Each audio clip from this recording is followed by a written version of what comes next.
Değerli izləyicilər, videonu bəyənib kanala abunə olun ki, hər kəs son xəbərlərdən anında məlumatlansın.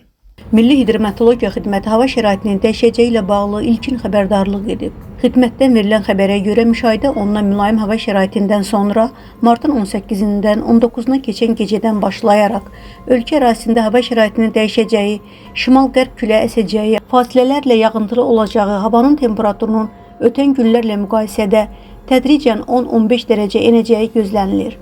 Ayrı-ayrı yerlərdə yağıntıların intensivləşəcəyi, şimşək çaxacağı, dolu düşəcəyi, dağlıq rayonlarda sulu qar yağacağı ehtimal olunur. Yağıntılı hava şəraiti ilə əlaqədar çaylarda sululuğun artacağı, bəzi dağ çaylarından qısa müddətli sel keçəcəyi gözlənilir. Ölkə ərazisində gözlənilən qeyri-sabit hava şəraiti martın 24-nədək davam edəcək.